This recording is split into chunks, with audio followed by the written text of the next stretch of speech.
Bien, buenas tardes chicos. Bienvenidos a la clase de reposición del día de hoy. Vamos a aguardar unos minutos para que los compañeros se puedan conectar, por favor. Mientras tanto, a los que ya estén, no olviden registrarse en el chat.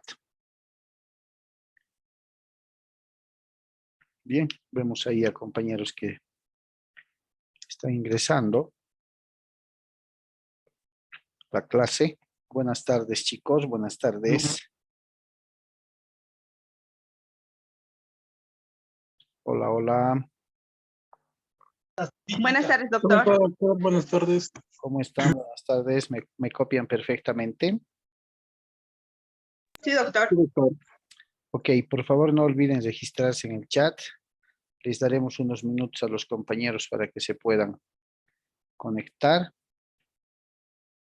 Y empecemos con esta clase de reposición en la cual vamos a ver lo que habíamos estado viendo a partir del primer tema y que valga la aclaración, va a servir seguramente para poder retroalimentar. Ya tenemos la programación de los exámenes del primer parcial, entonces va a ser productivo. ¿Qué tal su domingo? ¿Cómo han estado? Todo tranquilo, doctor. Estaba haciendo un poco de sol, ¿no? Pero creo que ahora ha bajado. Un poco de sol.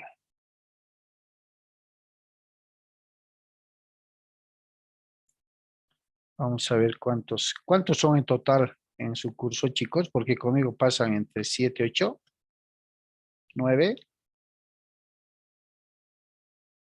Creo que somos 11, doctor, o 10. Somos 10, doctor. Sí. O sea, los que estamos en clases y demás somos 10, pero en lista creo que somos 18, 19. O sea que la mitad nomás está. Hola, bienvenidos a una nueva. Bien. A ver, vayamos empezando. Ganemos tiempo, chicos. Si estuvieron a partir de la primera clase o de la segunda, en todo caso, porque la primera fue de una prueba diagnóstica y la presentación de la materia. Y entrando ya un poco a ver el primer tema, si se acuerdan, establecimos dentro del tema de la teoría de las obligaciones que esta disciplina o este instituto o esta parte del derecho tenía una relevante importancia en el sentido de que todas las relaciones que el hombre, de manera genérica, llamado consigno al hombre, de manera genérica, de manera general, quiero decir, todas las relaciones que realizamos todos los hombres, pues están cifradas o están enmarcadas en este acápite de las obligaciones, ¿no? Dice la teoría que todos los días y en todo momento los hombres crean o generan obligaciones. Es decir, que los actos más comunes o los más cotidianos a momento de pasar el día a día, estamos generando obligación tras obligación. Ejemplo, cuando compramos algo, cuando subimos al transporte, cuando pactamos algún compromiso, estamos suscitando una serie de múltiples obligaciones, ¿cierto? Y en atención a ello, esta parte del derecho, denominada obligaciones, ha cobrado importancia muy, muy vital para que los autores vayan desde un momento antiquísimo analizando todos los pormenores de esta disciplina llamada obligaciones. En suma, pues, muchos de ellos dicen, sin la necesidad de incurrir en exageraciones, es importante definir lo que son las obligaciones como tal, ¿no? Por tanto, dicen, la obligación va a constituir el armazón, ¿no? El armazón, la estructura de esta clase del derecho civil para poder enmarcar y definir qué es lo que las personas particulares en las relaciones habituales que generamos, qué es lo que establecemos con relación a las obligaciones. A partir de esos estudios nace pues distintas acepciones en esta materia, pues hay definiciones cuántos autores hay. En un momento determinado, la materia de obligaciones ha recibido otras denominaciones como derechos crediticios, derechos de las obligaciones como tal, e incluso han existido autores que lo han denominado derechos personales. Desde ya estas denominaciones que más o menos no se adecuaban al tipo de la materia, por ejemplo, derechos crediticios, ha sido muy criticada por otros tantos autores, porque establecían que hablar de créditos reflejaba más dirigirse o enfocarse a una sola parte de las obligaciones, es decir, o al sujeto activo que presta, o solamente al sujeto pasivo que se presta del sujeto activo, en este caso el deudor, ¿no? De ahí que esa primera denominación, llamemos así, ha sido bastante criticada. Segundo, la denominación de derechos personales definitivamente por un 90% de los autores ha sido descartada en sentido de que no podía mezclarse derechos innatos de la persona cuya materia es derechos personales, civil 1, con el tema de las relaciones jurídicas que iban a generar un contrato más adelante. De ahí que las obligaciones son fuente de los contratos. En los antecedentes históricos que abordamos también en el primer tema, pudimos ver que en el derecho romano, por ejemplo, la relación jurídica que se generaba entre el acreedor y deudor tenía un carácter no patrimonial, sino que tenía un carácter personal en el derecho romano. Esto quería decir que aquel compromiso, aquella obligación, aquel vínculo jurídico que se había entablado entre deudor o acreedor o viceversa, generaba el efecto de que en el hipotético caso que el deudor no satisfacía o no cumplía con la obligación, el acreedor tenía el derecho de exigir que se le devuelva, que se le satisfaga la obligación, incluso con la persona del deudor. Era la persona del deudor contra la cual se atacaba en el hipotético incumplimiento de una obligación. Y el acreedor se cobraba pues a mérito de hacerlo trabajar para su beneficio, y si no alcanzaba por el monto que se había generado la obligación, incluso podía disponer de la propia vida de la persona, en este caso del deudor. Eso a medida que el derecho va evolucionando, va cambiando, pues no era admisible que los efectos del incumplimiento de una obligación o la relación jurídica constituyendo una obligación, en caso de incumplimiento, no tenía que ser de carácter personal, sino de carácter patrimonial. Y a lo largo de la evolución del derecho, la obligación ha dejado de ser, como en su origen fue, un vínculo de carácter personalísimo, para pasar a ser preeminentemente un valor económico, una relación jurídica de carácter patrimonial.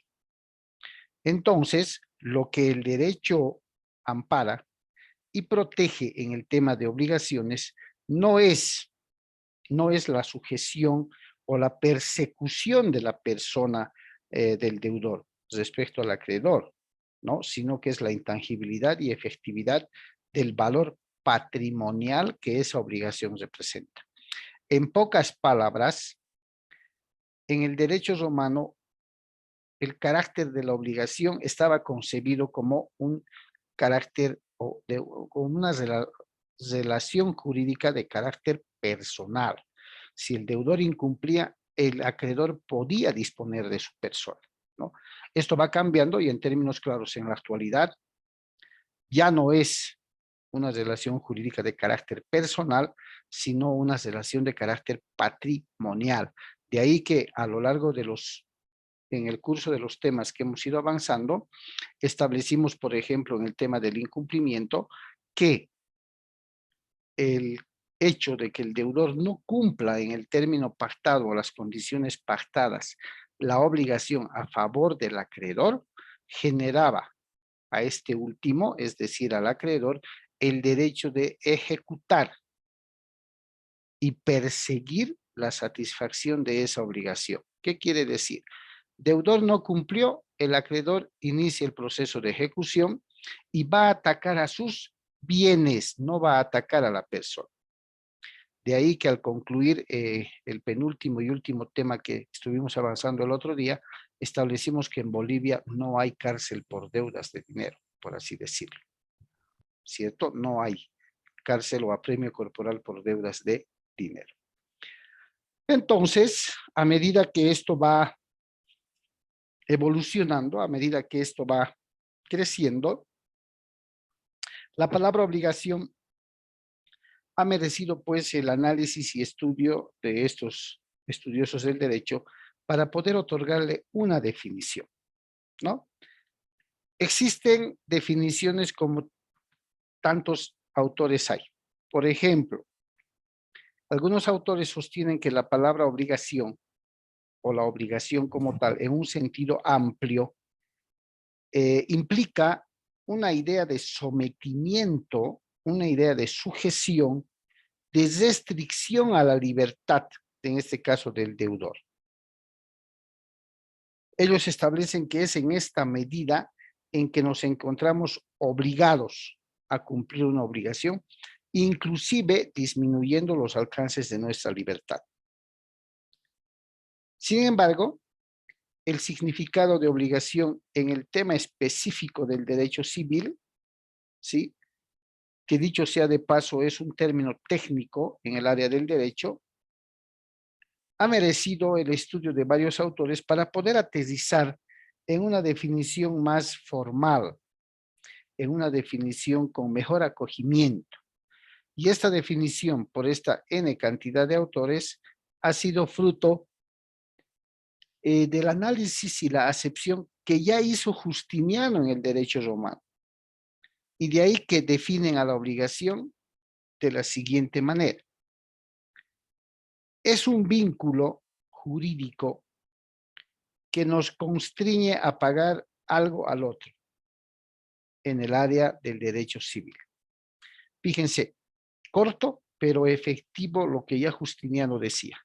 Es un vínculo o nexo jurídico, ¿sí?, que nos constriñe. Constreñir quiere decir que nos obliga, que sí o sí tenemos que pagar algo al otro. Y si hablamos de pagar algo al otro, estamos hablando de dos sujetos, deudor y acreedor. Y que dicho sea de paso también son los sujetos del vínculo jurídico llamado obligación. Entonces ahí queda ratificado que la obligación es un vínculo jurídico, es un nexo jurídico que existe entre una parte o persona llamada deudor y otra denominada acreedor, para que el primero, ¿sí?, se sienta obligado a cumplir y satisfacer con la obligación. Y el otro tiene el derecho de exigir que se cumpla esa obligación, ¿cierto? Así como lo dijimos en clase. Haciendo una comparación de definiciones que los autores han propuesto, por ejemplo, podemos hablar de lo que dice Pottier. Pottier dice que la obligación es un lazo del derecho, ¿no? Es un lazo del derecho que nos restringe a dar a otro alguna cosa, o bien a hacer o no hacer tal o cual cosa. Ahí ya está mezclando Pottier, o está citando más bien, cuáles son los tipos de obligaciones en esta materia, ¿no? Está definiendo ya que las obligaciones son las de dar, las de hacer y las de no hacer, ¿cierto? También el profesor Aubry y Zaut definen a la obligación como la necesidad jurídica por cuya virtud una persona se halla obligada con relación a otra a dar, hacer o no hacer alguna cosa. ¿Se dan cuenta? Tanto la definición que formula Pottier tiene bastante relación con la del profesor Aubry y Zaut, ¿no? Ahora, los famosos hermanos Masseut, que ustedes los conocen, definen a la obligación como aquel vínculo de derecho entre personas en virtud de cual una, el acreedor, tiene derecho a una prestación favorable en alguna cosa, bien o dinero, efectuada por el otro que está obligado a ella, en este caso el deudor. Entonces, si hacemos una comparación de estas tres, porque existen cualquier cantidad de definiciones, vamos a coincidir en que la obligación definitivamente es un vínculo jurídico por medio del cual una persona llamada acreedor, así lo dice Masseut, llamada acreedor, tiene el derecho de exigir a otra llamada deudor el cumplimiento de una obligación que puede ser de dar, hacer o no hacer. ¿Cierto? Así básico. No nos vamos a complicar en el tema de contar con una definición, pero que de memoria me tienen que manejar. No. En este caso es bueno usar el razonamiento. ¿Ya? Entonces, si por si acaso en el examen hubiera alguna pregunta, que además esté en el material y esté el texto de apoyo, chicos, ¿ya? Todos los temas que hemos ido avanzando tienen como respaldo, como sustento teórico, el texto de apoyo que está en plataforma Moodle. Ya todo está saliendo de ahí, porque considero que es uno de los textos de apoyo más académicos, más completitos, no es de difícil comprensión ni nada por el estilo. También habíamos visto dentro de la naturaleza jurídica de la obligación, ¿no? Las teorías que se propugnan o que sostienen esta clase de tópicos. Pero quiero compartir con ustedes un documental, creo que son 10 minutos, para que podamos entender lo que hemos visto, para que podamos reforzar, no entender, lo que hemos visto en el primer tema, teoría general de las obligaciones. A ver, tenía aquí, pero ojo que es un documental dentro de la hermenéutica de legislación comparada, tiene que ver con... Nueva clase virtual de aprender. Tiene que ver con la legislación argentina, ¿no? Que es muy, muy similar a la nuestra, y esto lo hago para que podamos nosotros también comparar, para encontrar similitudes, ¿sí? O encontrar diferencias entre las dos legislaciones. Entonces por favor, escuchen muy bien, creo que es 10 minutos o 12 la parte que me interesa. Voy a cortar mi micrófono para dar lugar al audio del documental. ¿Listo? Y cualquier pregunta posterior me la hace. Bien, voy a cortar para dar curso. Encuadre jurídico, vamos a destacar que las relaciones jurídicas que se enmarcan en el ámbito del derecho privado pueden ser clasificadas en patrimoniales y extrapatrimoniales. Estas últimas, las extrapatrimoniales, incluyen a los derechos personalísimos, al derecho de familia, por ejemplo. Y las que son clasificadas como patrimoniales son aquellas que tienen contenido de carácter económico. Y encontramos en este grupo a los derechos personales y a los derechos reales. Los derechos reales crean entre las personas y las cosas una relación directa inmediata, de modo tal que solo se componen de dos elementos, la persona y el objeto. Por su parte, los derechos personales conceden a su titular la facultad de exigir a otro una conducta de dar, de hacer o de no hacer, susceptible de apreciación económica. El derecho de las obligaciones queda enmarcado en el ámbito de los derechos personales o creditorios. Y el derecho de las obligaciones regula el nacimiento, la vida y los modos de extinción de las relaciones jurídicas entre los acreedores y los respectivos deudores.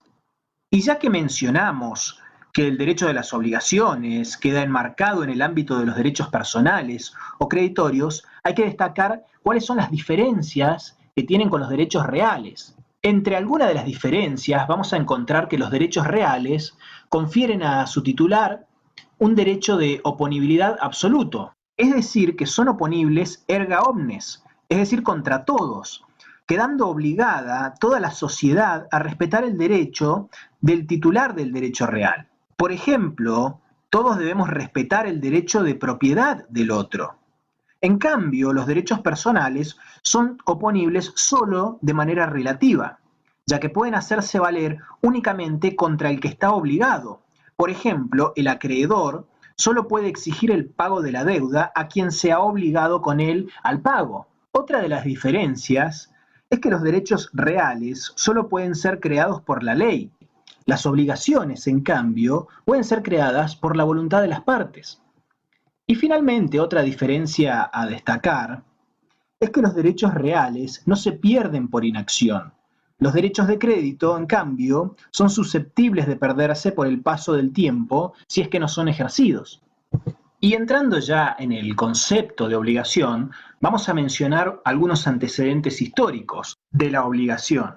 Por ejemplo, en la República Romana, en el siglo I a.C., se decía que la obligación es un vínculo jurídico que nos constriñe a pagar algo a otro. Algún tiempo después, en el Digesto, quedó establecido que la sustancia de las obligaciones no consiste en que haga nuestra alguna cosa corpórea o una servidumbre, sino en que constriña a otro a darnos, a hacernos o a prestarnos alguna cosa. Y desde aquellas definiciones hasta el momento de nuestros días, podemos encontrar algunos cambios, aunque no demasiado.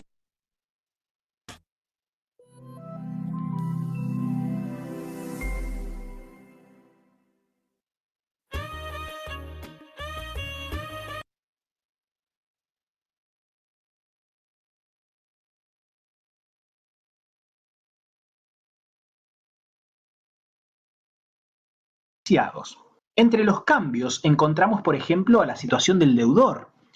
Antes, el deudor, si no cumplía con su obligación, podía ser vendido o incluso descuartizado. Actualmente, el deudor solo responde con su patrimonio, ya que no existe, por ejemplo, la prisión por deudas.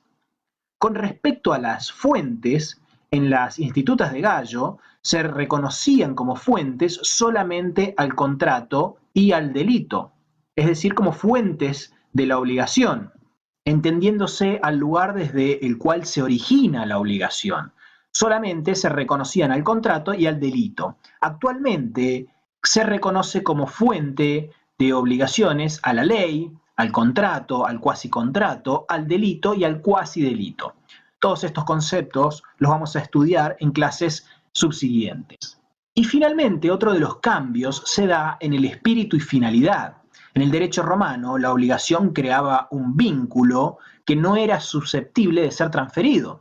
Actualmente sí se pueden transferir las obligaciones. Y siguiendo en busca del concepto, encontramos algunas acepciones vulgares del término obligación. Estas acepciones incluyen el término deber, deber moral, deber de gratitud, pero ninguna de estas acepciones constituye el término jurídico correspondiente a la obligación. Y este concepto es el que vamos a definir a continuación. De acuerdo al Código Civil y Comercial de la Nación, en su artículo 724, la obligación es una relación jurídica en virtud de la cual el acreedor tiene el derecho a exigir del deudor una prestación destinada a satisfacer un interés lícito y ante el incumplimiento a obtener forzadamente la satisfacción de dicho interés. Entonces, de acuerdo a esta definición que nos brinda nuestro Código Civil y Comercial, podemos decir que la obligación se trata de una relación intersubjetiva que se encuentra arreglada por el derecho y que provoca consecuencias jurídicas. De tal modo, queda claro que la obligación es todo y solo lo que media entre quienes la contraen, de modo tal que el cumplimiento la extingue. Y en esta relación jurídica obligatoria se establecen dos posiciones jurídicas. Por un lado tenemos al acreedor, que posee la facultad de exigir al deudor una conducta determinada, es la prestación debida. Y por otro lado encontramos al deudor, que tiene el deber jurídico de realizar una prestación en favor de otro sujeto, que detenta el poder de exigírsela. Y ambos sujetos, tanto el acreedor como el deudor, poseen el deber común de actuar con lealtad y con buena fe durante toda la vida de la relación jurídica obligatoria. Y dentro de la estructura institucional de la obligación encontramos al llamado id quod interest. Y la estructura institucional de la obligación se encuentra compuesta por dos aspectos que son la deuda y la responsabilidad. Esto quiere decir que donde existe una deuda hay un responsable y viceversa. Entonces debemos comprender que la deuda y la responsabilidad constituyen tramos inseparables de la obligación. Y el id quod interest no es otra cosa más que el sustitutivo de la prestación específica expresado en dinero. Por ejemplo, si yo le pago a otra persona a cambio de que me entregue un lápiz, y cuando voy a reclamar el lápiz, esa persona me dice que ese lápiz no existe más, voy a reclamar el id quod interest, que no es más ni menos que el valor equivalente a ese lápiz en dinero. Ahora bien, no debe confundirse el id quod interest con la indemnización de los daños y perjuicios que pueda reclamar el acreedor con independencia del contravalor dinerario de la prestación. Es decir, siguiendo con el mismo caso del lápiz, si yo no pudiera dibujar una obra y perdiera ganancia. Good grammar and spelling are important, but if you want to write essays that inspire, messages that forge brighter connections, por no contar con ese lápiz, además de reclamar el valor del lápiz, puedo reclamar la indemnización correspondiente, por ejemplo, el lucro cesante. Y el crédito y la deuda son institutos correlativos, de tal modo que lo que constituye deuda y deber para el deudor resulta ser crédito y derecho para el acreedor. El crédito es un derecho subjetivo que adquiere el acreedor desde el nacimiento de la obligación. Lo dota de un cierto poder jurídico al brindarle la ley una serie de dispositivos que le posibilitan agredir el patrimonio del deudor ante el eventual incumplimiento de éste. Y la deuda está constituida por el deber jurídico que tiene el deudor de la relación jurídica, de efectuar una determinada prestación en favor de otro sujeto que tiene el poder de exigir su realización para la satisfacción de un interés propio. Y pasando a la naturaleza jurídica, vamos a encontrar distintas doctrinas. La primera de ellas está compuesta por las doctrinas subjetivas. Estas doctrinas subjetivas poseen una concepción de la obligación centrada únicamente en la posición del acreedor. Y sostienen que el derecho subjetivo que éste adquiere en razón de la obligación se erige en un poder o señorío sobre la persona misma del deudor. Esta postura fue criticada puesto que tiende a convertir a la persona del deudor en un objeto. Las doctrinas objetivas, por su parte, se centran en el patrimonio del deudor y no en su persona. Conciben a la obligación como una relación de patrimonio. Y la doctrina de la deuda y la responsabilidad nos dice que en la obligación concurren dos factores. Por un lado, la deuda y por otro lado, la responsabilidad. Entonces, el deber de prestación no era jurídicamente exigible si no se encontraba ligado a un acto generador de garantía, la responsabilidad. Entonces, los dos tramos de la vida de la obligación son la etapa de la deuda, que se desarrolla desde el nacimiento de la obligación hasta el incumplimiento, y la etapa de la responsabilidad, que es la que se torna eficaz a partir de este último, es decir, a partir del incumplimiento. Vamos a ver a continuación los caracteres de la obligación. El primero de ellos es la alteridad o bipolaridad, ya que existen dos extremos contrapuestos, por un lado el derecho subjetivo de crédito del acreedor y por el otro el deber jurídico del deudor. Patrimonialidad, que es una relación jurídica eminentemente patrimonial. La atipicidad. Esto significa que el sistema jurídico no crea figuras rígidas de obligaciones, sino que brinda normas que son en su mayoría supletorias de la voluntad de las partes y no imperativas. Temporalidad. La relación jurídica obligatoria no es perpetua, sino que es temporal, ya que posee un limitado tiempo de vida. Uno no puede ser acreedor o deudor para toda la vida. Y la autonomía de su causa fuente. La causa fuente no es un elemento estructural de la obligación, sino que es un elemento externo, tal como lo vamos a estudiar en clases siguientes. Y ahora nos vamos a referir a las obligaciones propter rem. Y una noción de este término nos permite comprender que en este tipo de obligaciones, si la cosa se transmite, la obligación sigue a la cosa y pesará sobre el nuevo poseedor o propietario, quedando liberado el anterior. En este tipo de obligaciones, las deudas son cargas de la propiedad. Los caracteres de este tipo de obligaciones son la ambulatoriedad y el abandono. Y algunos casos legales de obligaciones propter rem, tal como nos los muestra nuestro Código Civil y Comercial, los encontramos, por ejemplo, en el artículo 2046 sobre la obligación de pago de expensas comunes en los edificios de propiedad horizontal. La obligación de pago de expensas sigue a la cosa. Supongamos que hay un departamento en un consorcio. Quien está obligado a pagar las expensas de ese departamento es quien sea el dueño en el momento del pago. Otro caso es el que nos muestra el artículo 2014, la deuda por medianería. Si yo construyo una pared para separar mi terreno del vecino, voy a reclamarle al dueño del terreno vecino. Otro ejemplo lo encontramos en el artículo 2166, que habla sobre la obligación de los vecinos de dar paso al propietario de una finca encerrada. Si tengo una finca que está encerrada y no puedo pasar, voy a reclamar al propietario de las fincas lindantes que me impiden el paso. Veamos una primera aproximación a estos elementos constitutivos de las obligaciones. Con respecto a los sujetos, dentro de este elemento encontramos al acreedor, que es el sujeto activo y es quien posee un derecho objetivo. Y por otro lado, encontramos al deudor, que es un sujeto pasivo y tiene un deber jurídico. Con respecto al objeto, el objeto no es más ni menos que el plan de conducta que el deudor deberá realizar, orientándolo hacia la satisfacción del interés del acreedor, que es su finalidad en la relación jurídica.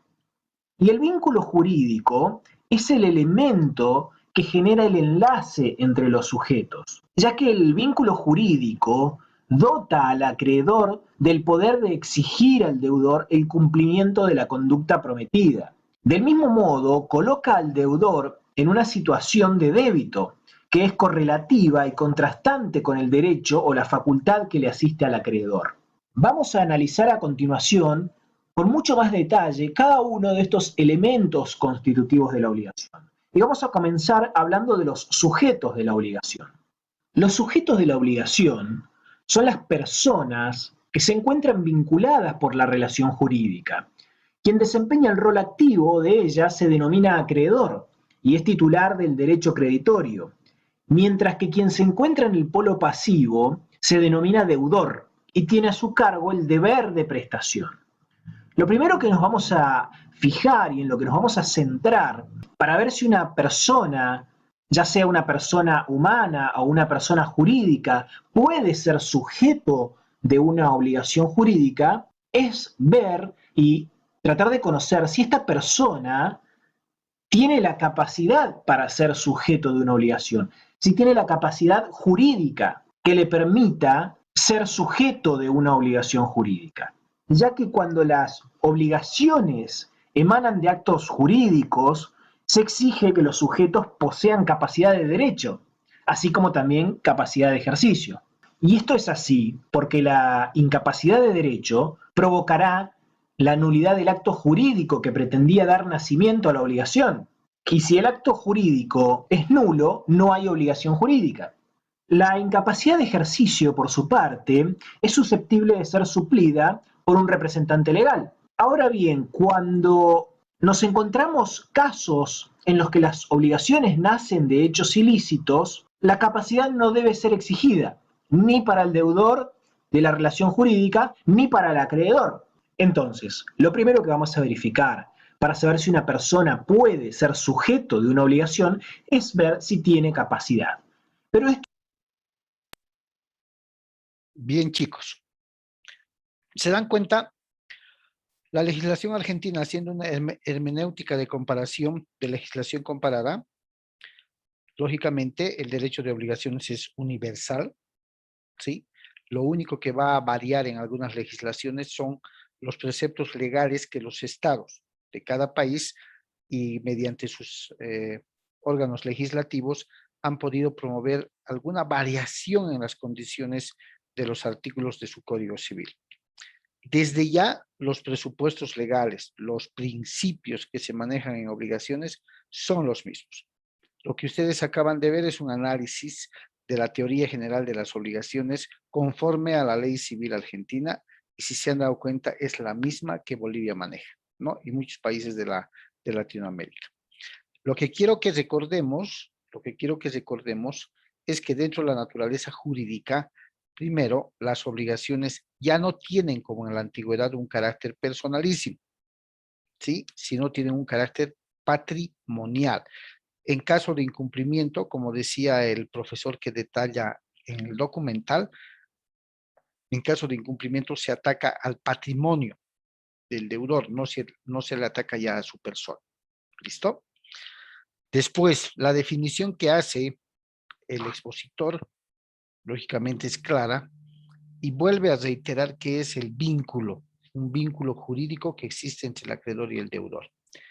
Un vínculo jurídico por medio del cual el deudor tiene el deber principal de satisfacer la obligación y el acreedor tiene el derecho de exigir y de percibir que se satisfaga esa obligación. ¿Verdad? Entonces, dicho de esa manera, de forma muy básica, es que se ha definido a la obligación como aquel vínculo o nexo jurídico que existe entre el acreedor y el deudor, buscando la satisfacción de una obligación que puede ser de dar, de hacer o de no hacer. ¿Ya? Algo que quería recordarles, y es oportuna esta retroalimentación, esta clase de reposición. ¿Por qué? Porque el viernes 16 es nuestro examen del primer parcial, ¿cierto? De eso todos están enterados, ¿cierto, chicos? Sí, doctor. Sí, doctor. Sí, doctor. Sí, doctor. Entonces, todos ya han ingresado, por lo menos los que están presentes en esta clase de reposición, todos ya han ingresado a plataforma Moodle, ¿cierto? Sí, doctor. Ya, en la segunda parte de la grabación, chicos, vamos a seguir retroalimentando y vamos a señalar los temas que van a ingresar al primer parcial, ¿ok? Bien, nos estamos acercando a la finalización de la primera sesión. Por favor, 2 segundos y les vuelvo a pasar el link. ¿Listo? Está bien, doctor. Ya, ok, gracias.